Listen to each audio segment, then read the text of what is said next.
যাদের ঘরে 7.5 ভরি স্বর্ণ আছে তাদের উপর জাকাত ফরজ। তাদের মানে যিনি মালিক তার উপর। সাধারণত স্বর্ণ অলংকার ব্যবহার করে তো মহিলারা, এই জাকাতটা ফরজ হয়েছে ওই মহিলার উপর। 7 ভরি পর্যন্ত আছে তার উপর জাকাত ফরজ হয় নাই। 7.5 ভরি যখন হবে তার উপর ফরজ হয়ে গেছে। জাকাত দিতে হবে ওনাকে। উনি প্রয়োজন, ওনার কাছে যদি নগদ টাকা না থাকে, প্রয়োজনে সেই স্বর্ণ বিক্রি করে সেখান থেকে 40 ভাগের 1 ভাগ জাকাত আদায় করতে হবে। তবে স্ত্রীর পক্ষ থেকে যদি স্বামী আদায় করে দেন, আদায় হয়ে যাবে।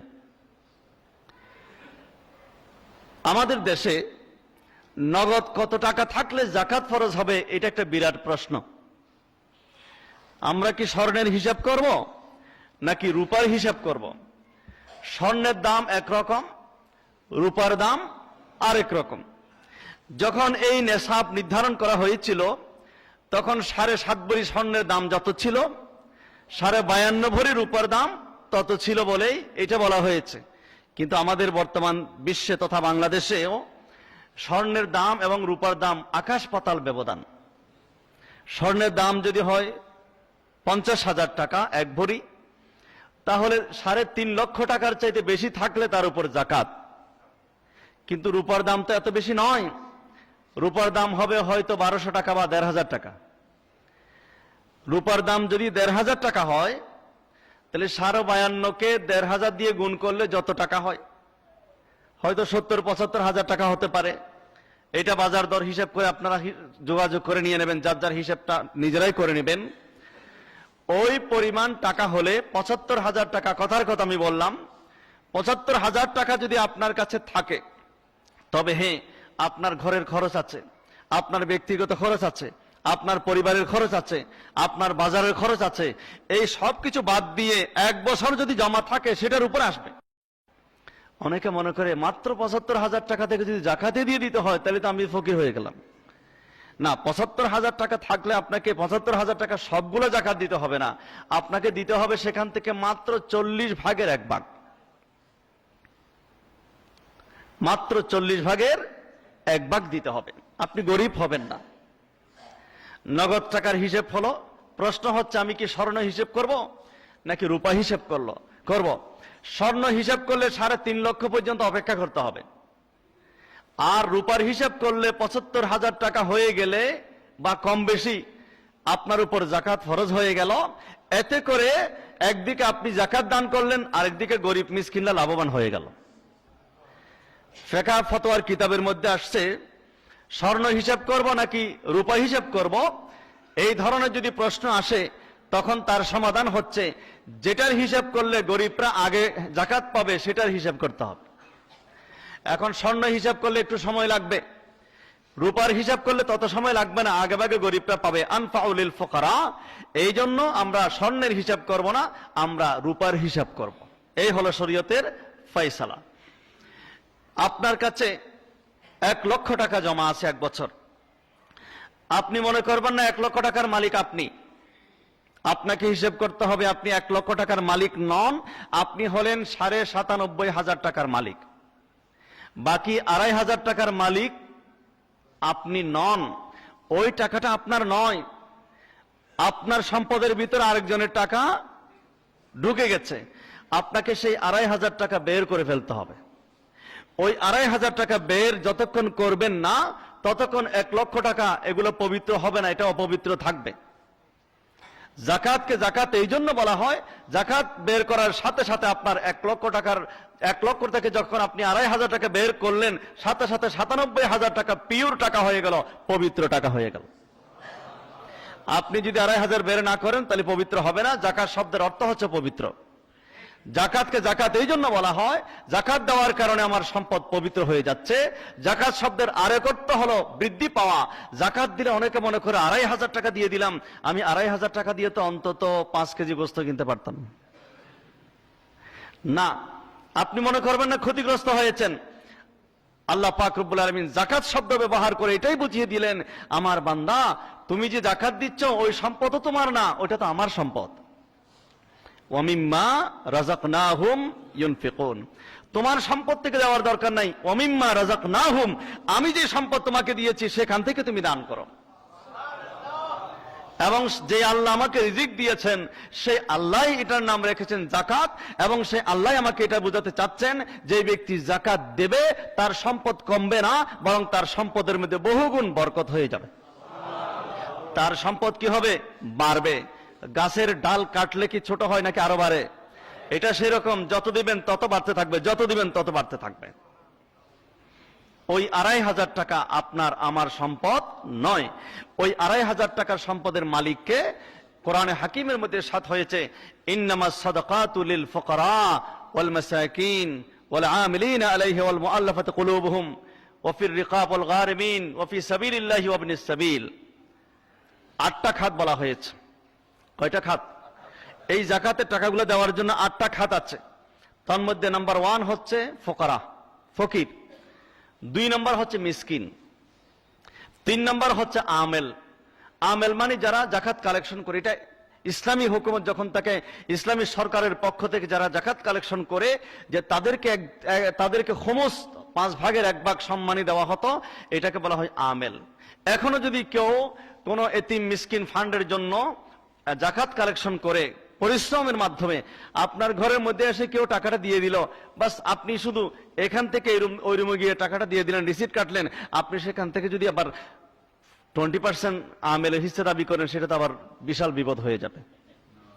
আগের যুগে অনেক মাইলের পর মাইল দূরে তারা ভ্রমণ করে করে ধনী ব্যক্তিদের কাছ থেকে, হাদিসের মধ্যে এসেছে, তুখাযু মিনাল আগনিয়াই ওয়া তুরাদ্দু ইলাল ফুকারা, ধনীদের কাছ থেকে যাকাত কালেকশন করা হতো এবং গরিবদের কাছে যাকাত বন্টন করা হতো।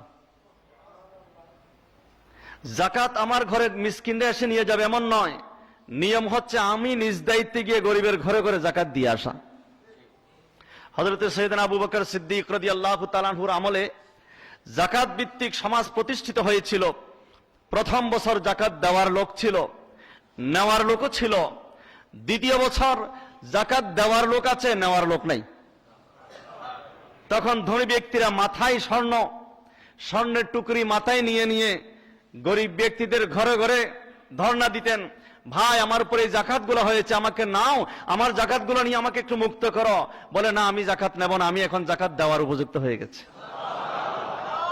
ফেরত আসলো, আরেক ঘরে গেল, ভাই তুমি কি জাকাত নেবে, আমাকে একটু সহযোগিতা করো, আমার জাকাতটা নিয়ে আমার মালটা পবিত্র করো। বলেন, না ভাই দুঃখিত, আমি গত বছর জাকাত নিয়েছিলাম, এখন আলহামদুলিল্লাহ আমি জাকাত দেওয়ার উপযুক্ত হয়ে গিয়েছি। ধনী ব্যক্তিরা গরিবদের ঘরে ঘরে ধর্ণা দিত জাকাত দেওয়ার জন্য। আর আমাদের সমাজটা এমন হয়ে গেছে যে পত্রিকায় দেওয়া হয় জাকাত দেওয়া হবে, জাকাতের শাড়ি, জাকাতের লুঙ্গি, সেখানে দীর্ঘ সারি করে লাঠি দিয়ে পিঠাইয়ে সেখানে মানুষকে হত্যা করা হচ্ছে। এটা অত্যন্ত গর্হিত, নেক্কারজনক, দুঃখজনক ঘটনা। এগুলো কোনো জাকাত হবে না।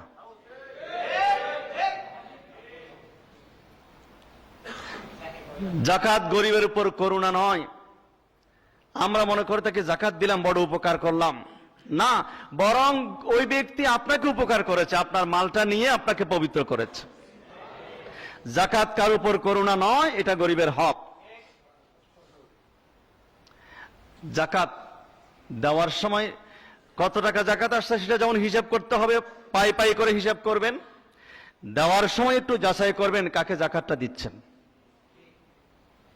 অনেকে জায়গা সম্পদের মালিক, কিন্তু গরিব সেজে আছে জাকাত খাওয়ার জন্য। আপনি যদি তাকে জাকাতটা দিয়ে দেন, আপনার জাকাত আদায় হবে না।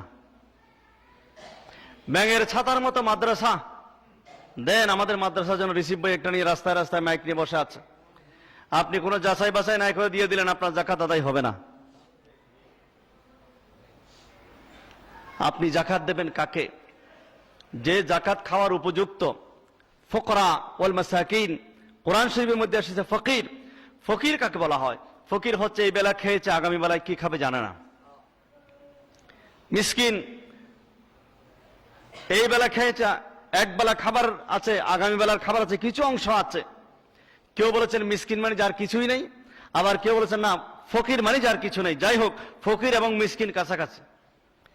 ফকির এবং মিসকিন কাছাকাছি। যারা মসজিদের সামনে বসে বসে ভিক্ষা করে তাদের নাম শুধু ফকির নয়, আপনার ঘনিষ্ঠ আত্মীয় স্বজনের ভিতরে এরকম অভাবগ্রস্ত থাকতে পারে, হয়তো আপনাকে বলে নাই। তার ইনকাম 10,000 টাকা, তার সংসারের পিছনে খরচ 12,000 টাকা, আরো 2,000 টাকা প্রতি মাসে শর্ট থাকে। এরকম অনেক পরিবার আছে, অনেক কষ্ট করে টানা হেঁচড়া করে চলে।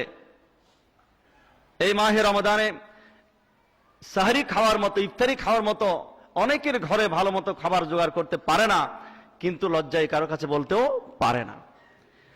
আপনি কোটি টাকার মালিক, আপনার আপন ভাই এরকম অভাবগ্রস্ত এরকমও থাকতে পারে। সেখানে আপনার দায়িত্ব হবে আগে আপনার ভাইকে যাকাত দিয়ে দেওয়া। আপনার ভাইকে যাকাত দিতে পারবেন, আপনার বোনকে যাকাত দিতে পারবেন, তবে আপনার মা এবং বাবাকে যাকাত দিতে পারবেন না। কারণ আপনার মা এবং বাবার লালন পালনের দায়িত্ব আপনার। আপনার ভাই, আপনার বোন, তারা যদি যাকাত খেতে লজ্জাবোধ করে, শরীয়ত, আমাদের শরীয়ত এত সুন্দর, তাদেরকে বলারও দরকার নাই, যে কোনো একটা বাহানা করে তাদেরকে টাকাটা দিয়ে দেন, যাকাত আদায় হয়ে যাবে, যাকাত আদায় হয়ে যাবে। এরপর যদি আপনার ঘরের মধ্যে কেউ না থাকে ঘনিষ্ঠ, আপনার চাচাতো ভাই, আপনার প্রতিবেশী আছে কিনা, তাদেরকে আপনি যাকাত দিবেন। এরপরে দূরবর্তী কেউ যদি থাকে তাদেরকে যাকাত দিবেন। এবং এতিম মিসকিন, যেখানে এতিম খানা আছে, মিসকিন খানা আছে, এতিমদের জন্য খরচ করা হয়, মিসকিনদের জন্য খরচ করা হয়, যথাযথভাবে আপনি একটু খোঁজ খবর নিয়ে সেখানে যাকাত দান করবেন। এবং কোন বাতিল ফেরকার মিসকিন এতিমখানা মাদ্রাসায় যাকাত দেওয়া যাবে না। এতে করে দুইটা ক্ষতি হবে। একটা হবে আপনার টাকা দিয়ে দুশমনে রসুল তৈরি হবে, যারা নবীর সামনে বেয়াদবি করবে, যারা আমার নবীকে নিজেদের মতো মানুষ মনে করে, যারা নবীর শানে মিলাদ কিয়ামকে শিরিক মনে করে, ঈদে মিলাদ নবীকে বিদআত মনে করে, এক কথায় রসুল পাকের শানে বেয়াদবি করে চরমভাবে ঈমান হারা, নিজেরাও ঈমান হারা হয়, মানুষদেরকে ঈমান হারা করে, সেখান থেকে দুশমনে রসুল তৈরি হয়। সেখানে আপনি দিলেন ওই নমরুদের আগুনের মধ্যে ফু দিয়ে আগুনটা আরো বাড়িয়ে দেওয়ার মতো হবে। কোন অবস্থায় সমস্ত দুশমনে রসুল বাতিল ফেরকার মাদ্রাসায় যাকাত দেওয়া যাবে না। সুন্নি মাদ্রাসা যেখানে এতিমখানা আছে, আবার সুন্নি মাদ্রাসা ডাইরেক্ট মাদ্রাসায় দেখলে দিয়ে দিবেন না, সেখানে এতিমখানা আছে কিনা, মিসকিনদের জন্য খরচ হয় কিনা প্রপারলি, সেটাও দেখার ব্যাপার আছে। আমরা আপনাদের কাছে তো বারবার করে বলেছি, আমাদের সুন্নি এই ঢাকা শহর সহ যে সমস্ত সুন্নি প্রতিষ্ঠানে এতিমদের লালন পালনের ব্যবস্থা, আমাদের ঢাকা মোহাম্মদপুর কাদিরিয়া মাদ্রাসা এতিমখানা, তাহেরিয়া কমপ্লেক্স, আমাদের হুজুরের মতলব আমিয়াপুর দরবার শরীফ সংলগ্ন হেফজখানা এতিমখানার জন্য, এবং এখানে আল্লামা খাজা আবু তাহের রহমতুল্লাহ, এই সমস্ত সুন্নি প্রতিষ্ঠান যেখানে এতিমদের ব্যবস্থাপনা আছে এবং যেখান থেকে আশিক রসুল তৈরি হবে, সুন্নি আলেম তৈরি হবে, ওই সমস্ত জায়গার মধ্যে রশিদের মাধ্যমে, বিনা রশিদে কারো হাতে কোনো টাকা দিবেন না, রশিদের মাধ্যমে সেখানে আপনার যাকাত, আপনার সাদকাতুল ফিতির দিয়ে দেবেন, ইনশাআল্লাহ আপনার যাকাত আদায় হয়ে যাবে।